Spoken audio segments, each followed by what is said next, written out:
In this episode, you'll discover the forgotten tale of a congressman who tried to annex Canada. Yes, seriously. We'll dive into who William Styles Bennett was, why he made such a bizarre move, and how it backfired spectacularly. And just wait, by the end, you'll question what other absurd ideas nearly rewrote North American history. Buckle up, it only gets wilder. Meet William Styles Bennett, a name you've almost certainly never dropped at your 4th of July BBQ. Picture this: a Republican congressman from New York, prancing around the corridors of power in the early 1900s, probably still thinking Paul Revere is relevant. Bennett wasn't just any backbencher. He sat on the House Committee on Foreign Affairs, which sounds impressive until you realize his foreign affairs resume mainly involved annoying both his own government and an entire nation to the north.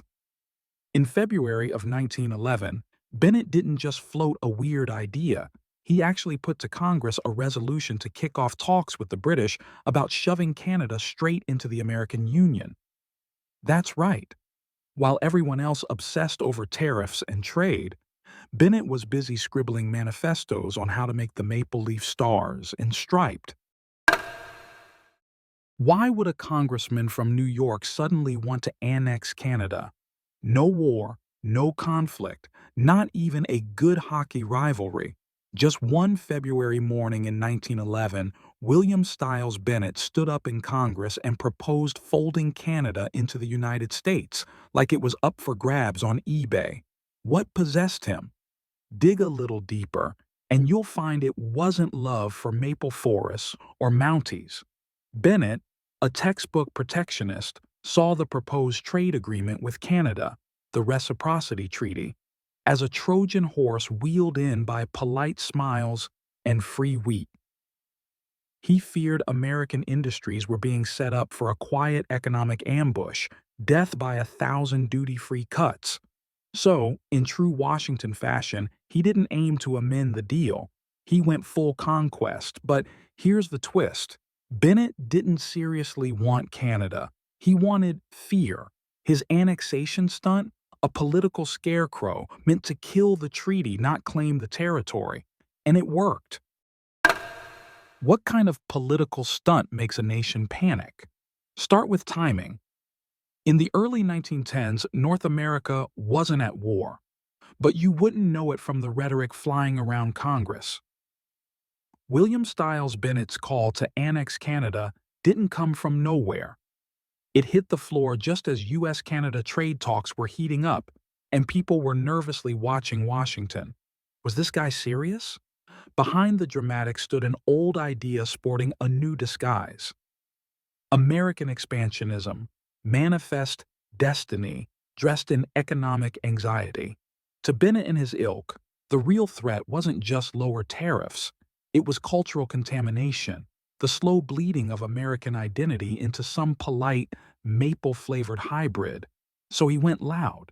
He wrapped old-school annexation in fresh outrage, passing it off as patriotic resistance. But here's what doesn't make it into the civics textbooks. Bennett's move wasn't madness. It was marketing, a scare tactic. The idea wasn't to gain land. It was to lose the deal. Why would a congressman turn an economic quarrel into a political firestorm? William Styles Bennett's annexation resolution in 1911 wasn't just an odd whim. It was a strategic nudge designed to spark fear. His timing, right in the middle of heated trade negotiations, wasn't accidental. Bennett, a fierce protectionist, knew that raising the specter of the U.S. gobbling up Canada would ignite Canadian nationalism like gasoline on a blaze. The Canadian backlash was swift and fierce. Bennett's stunt became a powerful tool for Canadian conservatives, rallying opposition to the Reciprocity Treaty. It fed suspicions that closer ties with the U.S. were a Trojan horse for annexation. The result? The trade deal collapsed, Canada doubled down on allegiance to Britain, and anti-American sentiment surged. In the end, Bennett's annexation wasn't about grabbing land. It was a calculated political weapon that reshaped North American diplomacy. The real winner? Canadian nationalism. What happens when even Congress won't clap for your nationalist mic drop? In February 1911, William Stiles Bennett walked into the House of Representatives with all the confidence of a man about to change the map. He proposed a formal resolution. The United States should begin negotiations with Britain to absorb Canada. No metaphors, no nuance, just take Canada. So, did Washington rise in applause? Not even close. President Taft kept quiet, hoping the embarrassment would die on its own. The Foreign Affairs Committee, where Bennett himself sat, gave it the legislative equivalent of a cold shrug, 0 votes in favor except his own. Behind closed doors, the reaction was clearer. This was seen as political peacocking, not policy. Even other Republicans avoided it like a contagious bad idea. The truth? Bennett's grand gesture wasn't the start of a movement. It was the sound of a door slamming on his credibility. The bill died. So did Bennett's influence. What happens when your bluff works a little too well, just not for your side? The moment word of Bennett's annexation plan crossed the border, Canada lit up like a powder keg. Newspapers screamed, politicians raged, and regular citizens suddenly saw the reciprocity treaty not as economic progress, but as the first step toward becoming just another star on the American flag. And let's get this straight. In 1911, there were only 46 states in the Union. Alaska and Hawaii were still decades away from joining the club. Bennett's brilliant move instantly vindicated the worst Canadian fears. The timing couldn't have been better for his enemies. Canadian conservatives, led by Robert Borden, seized on the moment. "Trade with the U.S.?" they roared. "You mean surrender?" The annexation stunt became their ticket to victory, mobilizing anti-American sentiment with nuclear speed. And that treaty? Dead on arrival. The irony? Bennett shouted to protect America's economy and ended up strengthening Canada's independence. His gesture didn't erase borders. It reinforced them. What was meant as theater became a rallying cry for the other team. How do you turn a fringe idea into a nationwide panic? Easy. Just let the right people run with it. Once Bennett's annexation proposal hit the headlines, Canadian politicians didn't just condemn it, they weaponized it. The 1911 Canadian federal election became ground zero for anti-American messaging. The Liberals, who had brokered the reciprocity treaty, suddenly looked like naive dreamers. Enter Robert Borden and the Conservatives, grinning ear to ear. Borden didn't have to invent a threat. Bennett had handed him one on congressional letterhead. The Conservatives painted the treaty as step one on a slippery slope to losing Canadian sovereignty. Every editorial, stump speech, and backroom whisper warned voters of a future where Queen Victoria's dominion faded into a red, white, and blue blur. And it worked. The Conservatives swept into power. The treaty died a humiliating death. And the U.S. learned that even empty resolutions can redraw a neighbor's political map.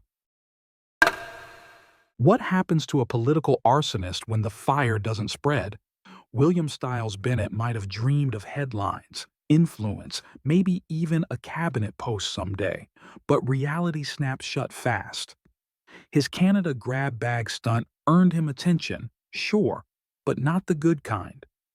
Even within his own party, many saw the proposal as unhinged, a publicity move wrapped in desperation. Republicans who loved tariffs didn't love being associated with wild-eyed annexation plots. Back in New York, Bennett's name wasn't trending, it was fading. His resolution had no traction, no allies, and no long-term gain. Instead of rising as a thought leader, he became a cautionary tale. Loud doesn't always mean smart. And here's the punchline. After the commotion, Bennett quietly stepped away from national politics. No scandal, no spectacle, just silence. No legacy either, except a curious footnote in Canada-US relations. In the congressional circus, he was the guy with a big act and no encore. What do you get when one man's political stunt echoes for decades? Not a new state, but a national trauma. Bennett's annexation gambit may have been laughed off in Washington, but in Canada, it left scars. The idea that America might seriously consider swallowing its northern neighbor, however absurd, stuck. It became a cautionary tale in Canadian politics, a warning about getting too cozy with a giant who doesn't always think before he bluffs. In the wake of the 1911 fiasco, Canada turned sharply Bible toward Britain for trade and identity. American politicians, chastened by the backlash, avoided the A word like electoral poison. From then on, Canadian foreign policy had a built-in reflex. Never trust the neighbor who once casually talked about taking your land over tea and tariffs. And here's the kicker. Bennett failed in Congress, but succeeded in deeply entrenching Canadian nationalism. His bluff didn't redraw a border, but it drew a line in the mind. What if the whole annexation scandal was never meant to succeed, but designed as a targeted grenade, set off at just the right moment by a lot more than one rogue congressman?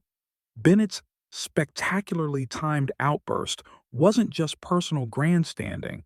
It dovetailed perfectly with the interests of America's most powerful protectionist forces.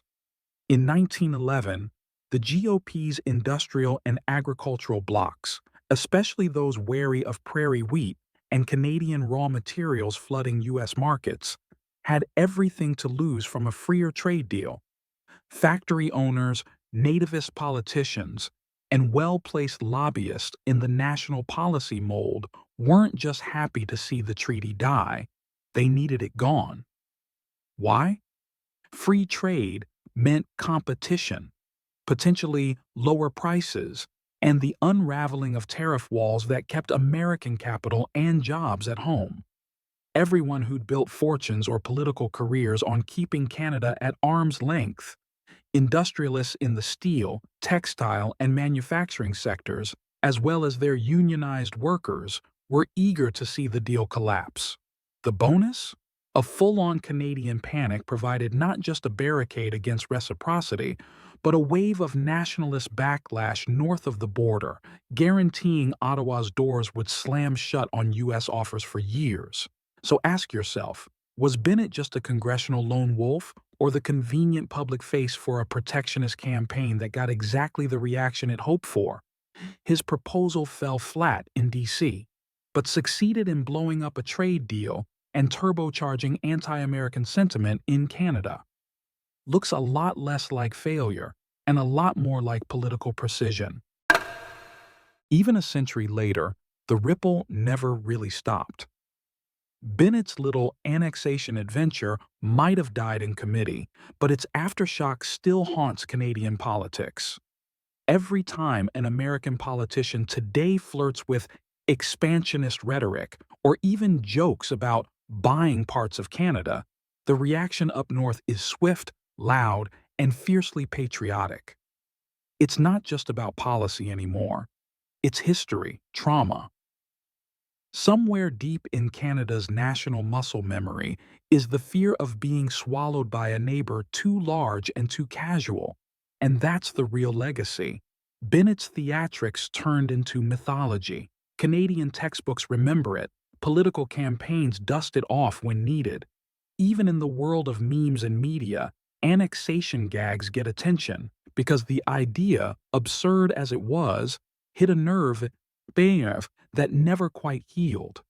So next time someone cracks wise about adding Canada, remember, one man's bluff in 1911 accidentally carved a permanent line in North American identity. And Canadians? They haven't forgotten.